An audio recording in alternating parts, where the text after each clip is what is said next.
जब दुनिया की दो महाशक्तियां आमने सामने होती हैं तो दांव पर सिर्फ उनका गुरूर नहीं बल्कि पूरी दुनिया की शांति होती है। आज टू द पॉइंट में बात मध्य पूर्व की उस खौफनाक बिसात की मैं करूंगी जिसने वॉशिंगटन से लेकर के तेल अवीव तक की नींद को उड़ाकर रख दिया है और इसे आपके लिए जानना बेहद जरूरी है, इसलिए वीडियो को लास्ट तक जरूर देखिएगा क्योंकि इसका असर जाहिर सी बात है भारत पर भी पड़ेगा। नमस्कार, आपके साथ मैं पल्लवी रविंद्र सिंह। खबर है कि ईरान ने अपने यूरेनियम भंडारों की सुरक्षा के लिए एक ऐसा चक्रव्यूह तैयार कर लिया है जिसे भेदना अब दुनिया की सबसे बड़ी एडवांस मिलिट्री के लिए भी लोहे के चने चबाने के जैसा होगा। ईरान ने अपनी अंडरग्राउंड न्यूक्लियर साइट्स को मौत के कुएं में तब्दील कर दिया। सुरंगों के चप्पे चप्पे पर ऐसी खदानें और माइंस बिछा दी गई हैं जो किसी भी बाहरी हमले या कमांडो ऑपरेशन को पलक झपकते ही खाक में मिला सकती हैं। अब सवाल तो ये है कि ईरान इतना आक्रामक क्यों हो गया, और सबसे बड़ा सवाल, व्हाइट हाउस में दोबारा वापसी करने वाले डोनाल्ड ट्रंप इस नई चुनौती का आखिर सामना कैसे करने वाले हैं। आज मैं आपसे सिर्फ सतही खबरों की इस वीडियो में बात नहीं करूंगी बल्कि उन छुपे रहस्यों और रणनीतियों की भी बात करने जा रही हूं जिन्हें जानना आपके लिए बेहद जरूरी है। ईरान का न्यूक्लियर प्रोग्राम हमेशा से एक रहस्यमय किला रहा है। जब मैं मौत के कुएं की बात कर रही हूं तो मेरा सीधा इशारा ईरान की दो सबसे सुरक्षित जगहों की तरफ है, और ये कौन सी दो जगह हैं? नतांज और फोर्डो। फोर्डो फैसिलिटी की एक पहाड़ के अंदर 80 से 100 मीटर की गहराई में स्थित है और अमेरिका के पास मैसिव मार्डेंस पेनिट्रेटर या फिर GBU-57 जैसे शक्तिशाली बंकर बस्टर बम है जो जमीन के बहुत अंदर तक तबाही मचा सकते हैं, और हमने देखा भी है इससे पहले ईरान में किस तरीके का उसने तांडव मचाया। अब देखिए, ईरान यह बात बहुत अच्छी तरीके से जानता है, इसलिए उसने सिर्फ पहाड़ों की गहराई पर निर्भर रहने के बजाय अब एक्टिव डिफेंस मैकेनिज्म अपनाना शुरू कर दिया है।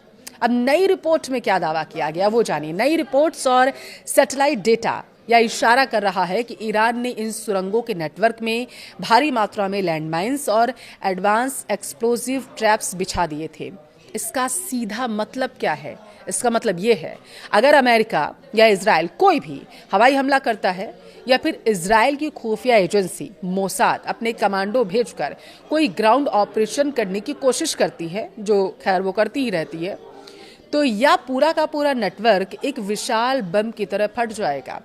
दुश्मन अंदर घुसेगा तो सही इस सुरंग में, लेकिन जिंदा वापस लौटेगा या नहीं इसकी कोई गारंटी नहीं है क्योंकि ईरान ने इसकी पूरी तैयारी करके रखी है। अब आपको समझाते हैं कि ईरान आखिर बचाना क्या चाहता है इन सुरंगों के जरिए, क्योंकि आपके लिए जानना जरूरी है। ईरान लगातार अपनी बात पर अड़ा हुआ था। इस सबके बीच युद्ध विराम की घोषणा ट्रंप की तरफ से की गई, लेकिन ईरान अभी भी कुछ ऐसी चीजें हैं जिन्हें सपोर्ट कर रहा है, बचाना चाहता है, छिपाना चाहता है। सवाल ये कि किसकी नजर से और क्यों? इंटरनेशनल एटॉमिक एनर्जी एजेंसी की रिपोर्ट्स लगातार या चीख चीख कर कहती रही हैं कि ईरान ने लगभग 60% शुद्धता वाले यूरेनियम का एक बड़ा भंडार जमा कर लिया था और अमेरिका इसी का विरोध कर रहा था। अगर आपको याद हो तो अमेरिका कह रहा था कि किसी भी कीमत पर यूरेनियम का इस्तेमाल नहीं करने दिया जाएगा ईरान को।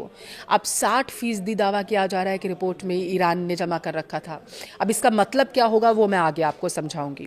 देखिए, विज्ञान की नज़र से अगर समझे तो सिविलियन इस्तेमाल जैसे बिजली बनाने के लिए सिर्फ 3 से 5% ही यूरेनियम की ज़रूरत होती है, लेकिन जब यह आंकड़ा 60% को क्रॉस कर जाए, जैसा दावा किया जा रहा था कि ईरान ने लगभग 60% तक यूरेनियम अपने पास इकट्ठा करके रखा हुआ है, तो वहां से 90% यानी वेपन ग्रेड यूरेनियम यानी परमाणु बम बनाने लायक तक का सफर कुछ हफ्तों या फिर शायद कुछ दिनों का ही रह जाता है।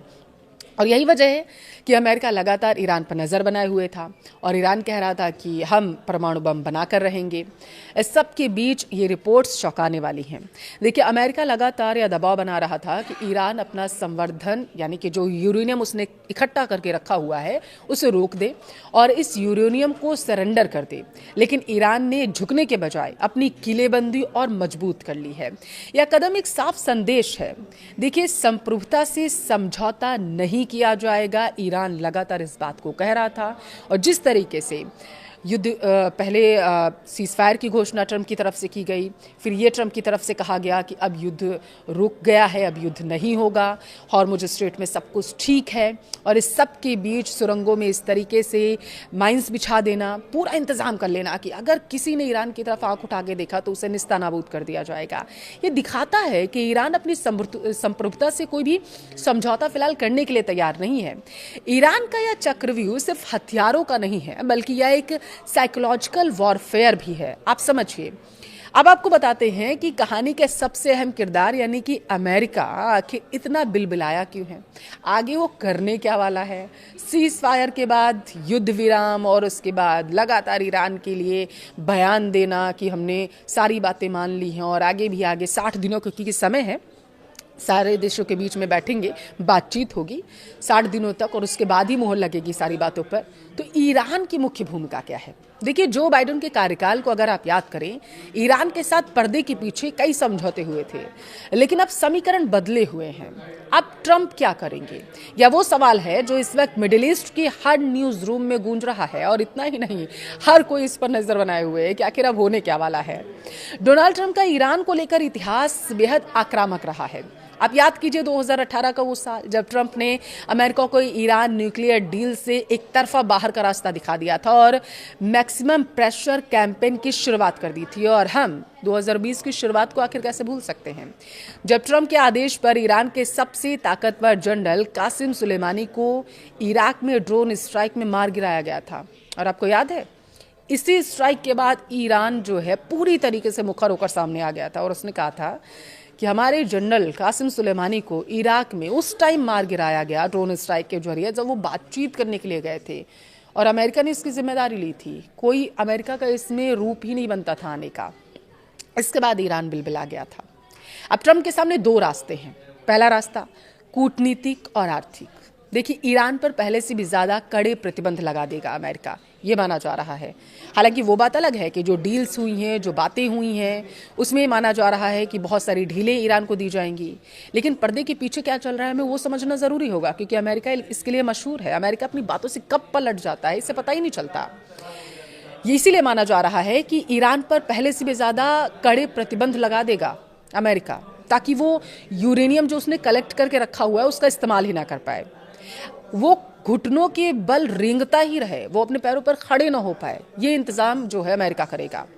ईरान के तेल को निर्यात को पूरी तरीके से ब्लॉक कर दिया जाएगा ताकि उसकी अर्थव्यवस्था चरमरा जाए, उठ ही ना पाए।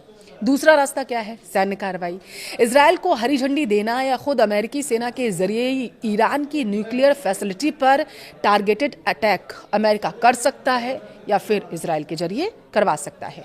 लेकिन यहाँ ट्रंप के लिए एक पेच फंस चुका है। ये इतना आसान नहीं है, दो रास्ते जो मैंने आपको बताए हैं, पेच फंसा हुआ है।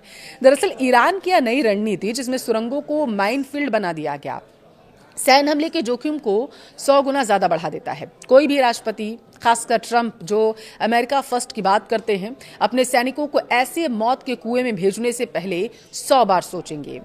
इस मुद्दे को इजराइल के बिना अगर मैं आपको समझाने की कोशिश करूंगी तो बेकार होगा। इसलिए इजराइल को भी यहाँ पर समझना बहुत ज़रूरी होगा कि अब उसकी क्या भूमिका रहने वाली है और उसका अगला कदम क्या होगा। क्योंकि आपने गौर किया, युद्ध विराम हो गया, अमेरिका ने कह दिया युद्ध खत्म हो गया, नेतन्याहू ने कोई बयान दिया आकर के। देखिए, इजराइल के लिए एक न्यूक्लियर शक्ति वाला ईरान उसके अस्तित्व के लिए सबसे बड़ा खतरा है। अगर अमेरिका कदम पीछे खींचता है तो बहुत मुमकिन है कि इजराइल एक तरफा प्री एम्प्टिव स्ट्राइक कर दे। लेकिन ईरान ने भी अपनी तैयारी पूरी कर रखी है। अगर ईरान पर हमला हुआ तो वो चुप नहीं बैठेगा। ईरान दुनिया के तेल व्यापार के सबसे अहम रास्ते हॉर्मुज जल डबरूमध्य को ब्लॉक कर देगा। इससे पूरी दुनिया में पेट्रोल डीजल के दाम आसमान छूने लगेंगे। प्रॉक्सी वॉरफेयर लेबनान में हिजबुल्ला, यमन में हूती, इराक सीरिया में बैठे ईरान समर्थित लड़ाके, इजराइल और मिडिल ईस्ट में मौजूद अमेरिकी ठिकानों पर मिसाइलों की बारिश कर दी जाएगी। यानी एक छोटी सी चिंगारी भी तीसरे विश्व युद्ध जैसे हालात पैदा कर देगी। अब आगे क्या रहने वाला है? ईरान ने अपनी चाल क्या चल दी है?